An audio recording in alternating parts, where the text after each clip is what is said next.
사랑하는 은혜샘교회 성도 여러분들, 안녕하십니까? 김광훈 강도사입니다. 우리 오늘 하루도 하나님의 말씀을 붙들고 살아갈 때에 이 땅에서 정의와 공의를 실행하고 살아갈 수 있는 그런 귀한 하루가 되셨으면 좋겠습니다. 이 시간 함께 살펴볼 하나님의 말씀은 에스겔 33장 10절에서 16절까지의 말씀입니다. 오늘 이 본문 속에서는 이스라엘 백성들의 잘못된 생각과 또 이스라엘 백성들의 그 잘못된 생각을 하나님께서 바로 잡아주시는 내용을 기록하고 있습니다. 그래서 오늘 이 말씀을 통해서 혹은 내가 지금 이 이스라엘 백성처럼 잘못된 생각을 갖고 있지 않았나 자신을 한번 살펴보시고 하나님께서 알려주시는 바른 그런 생각을 오늘 하루 다시 우리 마음속에 우리 생각에 제대로 새기고 오늘 하루를 살아갈 수 있는 또 그 하나님의 말씀을 깨닫고 이해할 수 있는 그런 은혜가 있는 귀한 시간이 되었으면 좋겠습니다. 오늘 이 이스라엘 백성들이 먼저 잘못된 생각을 가지고 있는 그 내용을 한번 살펴보면요. 10절 말씀입니다. 그런즉 인자하여 너는 이스라엘 족속에게 이르기를 너희가 말하여 이르되 우리의 허물과 죄가 이미 우리에게 있어 우리로 그 가운데서 쇠퇴하게 하니 어찌 능히 살리오 하거니와.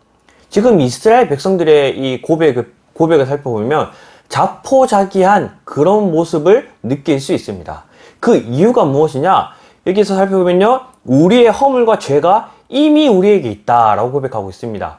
우리의 허물과 죄가 우리에게 있다라는 이 고백에는 두 가지의 의미가 담겨져 있는데요.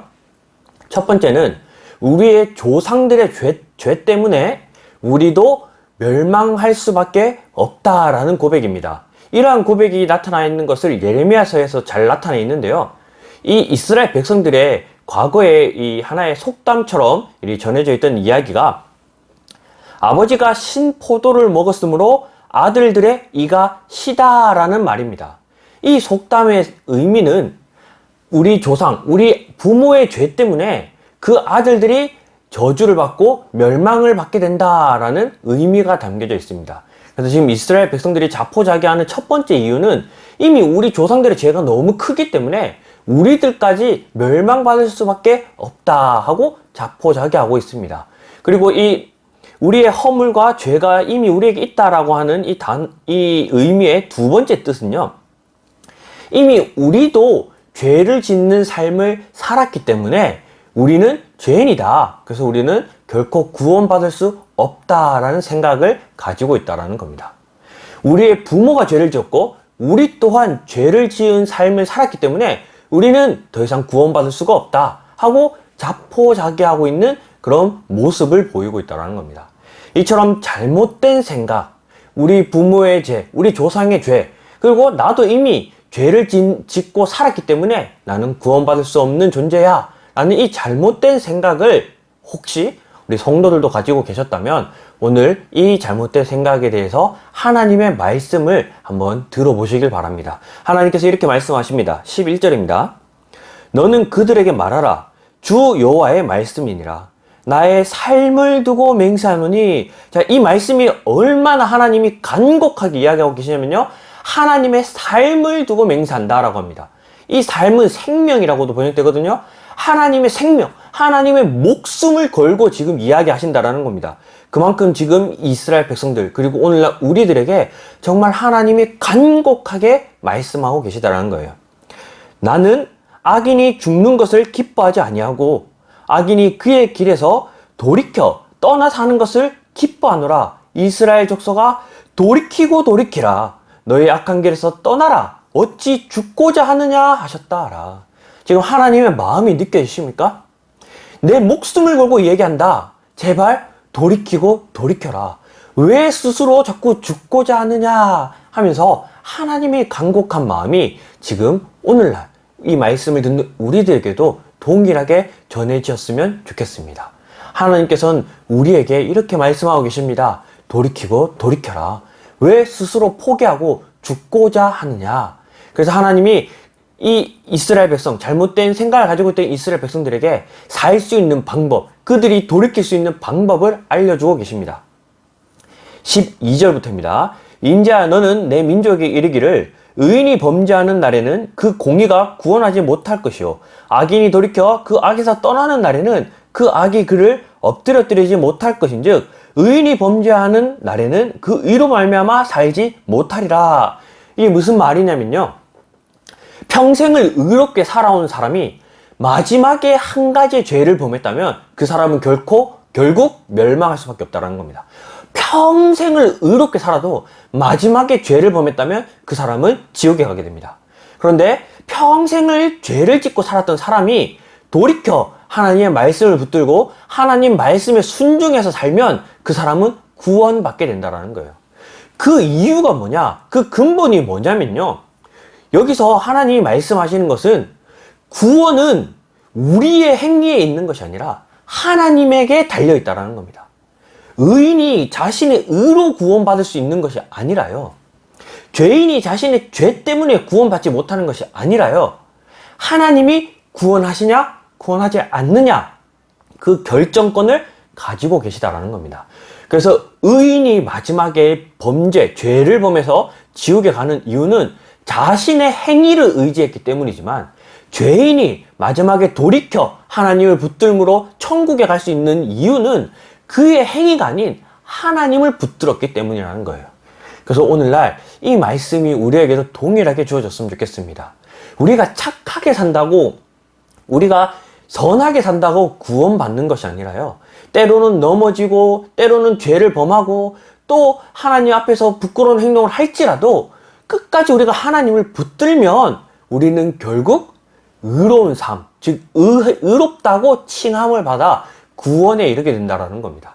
그래서 이 행동을, 동일한 행동을 할 때에 똑같이 착한 행동을 하더라도 그 마음의 중심에 따라 결과가 달라지는데요, 내가 이 착한 행동을 함으로 천국에 갈 거야 라고 행동하는 사람은 결국 천국에 가지 못하게 됩니다. 하지만 내가 하나님께 구원을 받았기 때문에 하나님 말씀에 순종해서 이렇게 살아갈 거야 하며 살아가는 자들은 구원에 이르게 된다는 거예요. 똑같은 행동을 했지만 그 마음의 중심이 나의 행동에 있느냐 하나님께 있느냐, 그 마음의 중심에 따라 우리의 구원의 결과가 달라진다라고 하나님께서 말씀하고 있습니다. 이처럼 이러한 이야기를 예수님께서도 이 땅에 오셔서 그의 제자들에게 말씀해 주셨는데요, 누가복음 18장 9절부터입니다. 또 자기를 의롭다 믿고 다른 사람을 멸시하는 자들에게 이 비유로 말씀하시되, 이 비유를 잘 들어보시기 바랍니다. 두 사람이 기도하러 성전에 올라가니 하나는 바리새인이요 하나는 세리라. 바리새인은 서서 따로 기도하여 이르되, 하나님이여 나는 다른 사람들 곧 토색, 불의, 간음을 하는 자들과 같지 아니하고 이 세리와도 같지 아니함을 감사하나이다.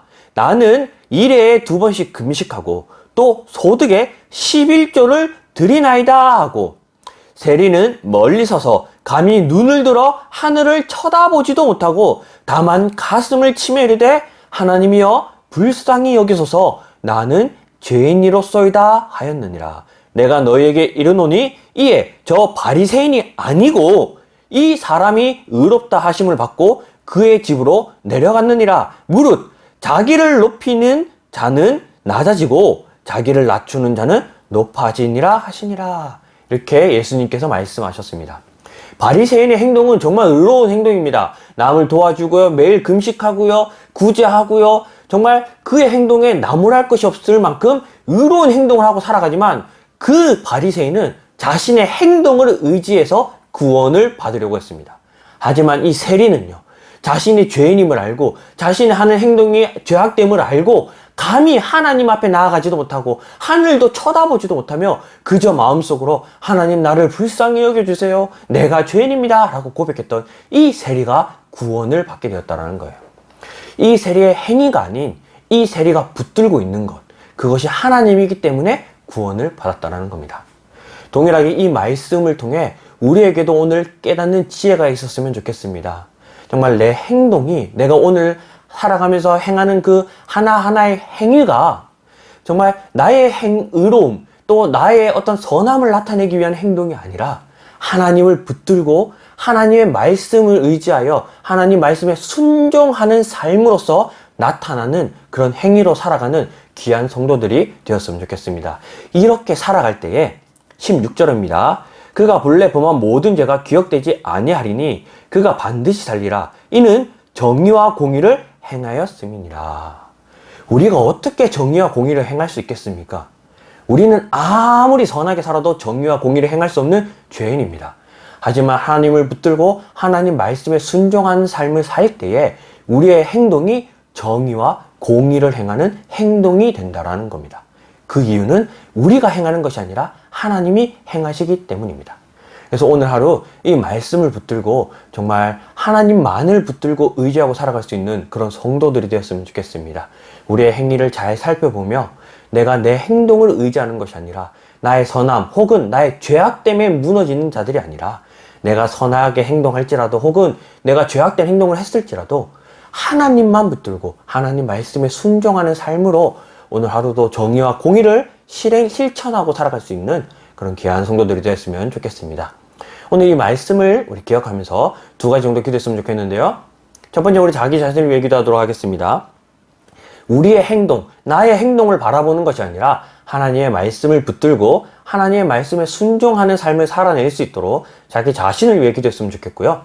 두 번째는 우리 가족을 위해 기도했으면 좋겠습니다. 하나님께서 내가 거룩하게 삶으로, 내가 하나님 앞에 바르게 삶으로 우리의 가족도 구원하시겠다라고 약속하셨습니다.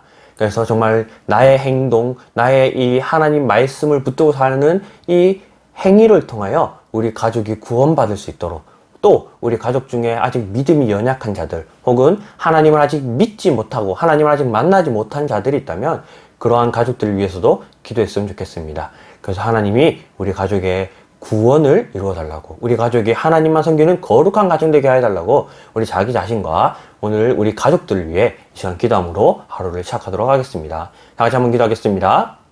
사랑하는 하나님, 감사합니다.